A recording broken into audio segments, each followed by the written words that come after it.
I spoke of Swami Vivekananda's work in the West and introduced his coming back to India in January 1897. But I wish to mention two more personalities who did immense help to Swamiji and to our country. First is Ms.Josephine MacLeod, very high level lady in England, connected with America also, who did immense help to Swamiji's work in his lifetime and thereafter till she passed away in 1949. The second is Mrs.Ole Bull.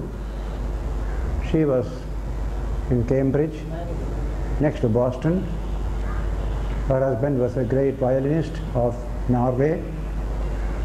She did immense services to fulfill Swamiji's work in the West as well as in India. In fact, she is the one who paid money to purchase the land at the Belur Math headquarters. Our country was asleep at that time. I am glad to announce that an American sannyasini of the Sharda Math, Pr.Pravrajika Prabuddhaprana, has written a beautiful life of Ms.Josephine MacLeod, hardly last year. I couldn't stop reading it. In 2 days I finished the whole book. She is now writing the life of Mrs.Ole Bull also, for which she had been to America, she had been to Norway. That book also will come soon. Apart from this, there are 6 volumes written by an American lady of San Francisco, Mrs. Mary Louie Burke.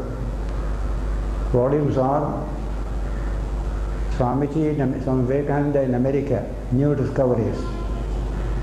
From that book you will know the impact of Swamiji on varieties of minds, common people, uncommon people, scientists, thinkers, all that you will get in that.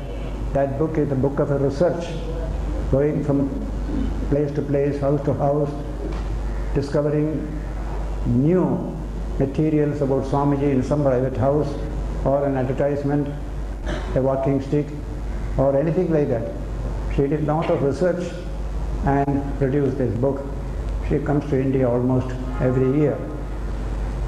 Now, before I refer to Swamiji's work in India, I want to make a small correction, factual correction. I had said yesterday that from Chicago, finding that the Parliament of Religions will be only in September and Chicago is costly, he was going to Boston.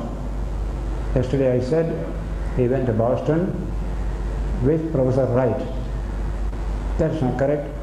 He went to Boston with one lady by name Sandborn, Miss Sandborn. She had no interest in Vedanta. She found Swamiji as a curio. So she invited him to stay with her, to introduce her as a curio, introduce him as a curio to her distinguished guests. One of that guests was Dr. Wright, who gave Swamiji introduction to the Parliament, which came yesterday's lecture. Swamiji writes about it. She wanted to present me as a curio. I also accepted because I could save my dollars. That's what he said. He writes in one letter. Now that is subject of yesterday. Today, Swamiji is returned to India.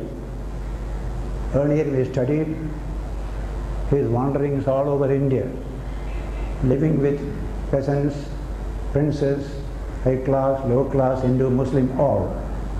trying to know India intimately. He could see the pulse, very weak pulse.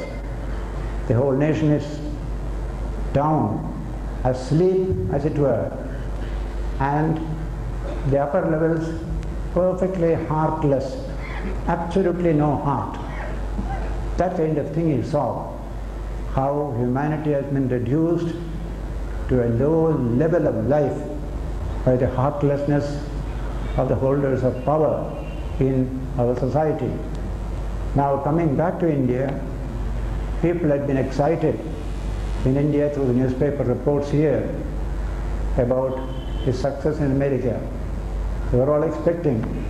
Every town he passed through, crowds used to come, welcome, speech, and then the next station like that. So he finished Colombo first, a very big reception, and the first public lecture in the East. You will find that Colombo lecture titled. Then Anuradhapura, Jaffna, crossed over Pamban and Rameshwaram, then Ramnad. Ramnad, the Raja was there. The first important lecture you get in Ramnad in reply to the welcome.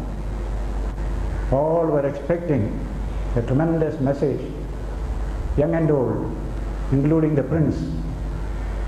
The first opening para of that lecture is highly prophetic. Remember, we were under the British subjection. We were perfectly happy with that subjection if you could get 30 rupees clerkship. That was our condition at that time.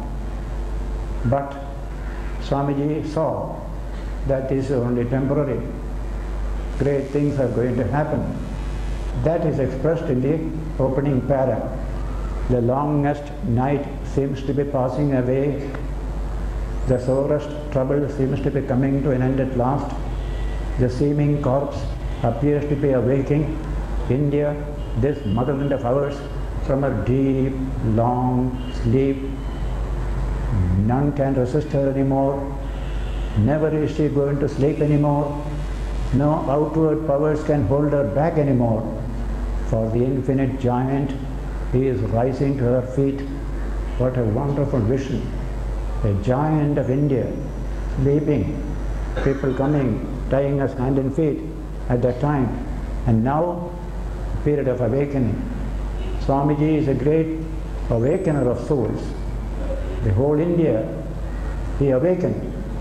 From now onwards, up to the end of the series of lectures, you will find this note, India awake. And when it is awake, tremendous energy will come, power will come, and we shall channel all these energies and powers only for the good of humanity, never to harm anybody. That he repeated again and again. So from Ramnad, passed over to other towns in Tamil Nadu, like Paramakudi, Kumbakonam, Madurai, finally came to Madras.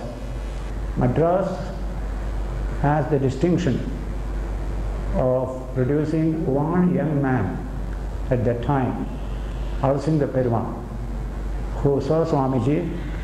He appreciated Swamiji's ideas. He became his disciple and he became the conduit through which Swamiji passed his ideas to the people when he was in the West.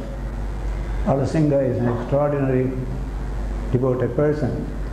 Many of the finest letters of Swamiji are written to him, dealing with our national problems. Now a large number of young people are joined together along with Alasinga, and he too also suggested Swamiji should go to the West. Now he has come, returned back, and he is welcome. And Madras' welcome was extraordinary. If you read the Hindu of those days, 1897, you will see 17 arches all over the town with various slogans written there. Welcome, the hero of Chicago, like that, various things written there. And in the midst of all this tremendous intellectual and spiritual ferment, Swamiji gave 5 great lectures in Madras.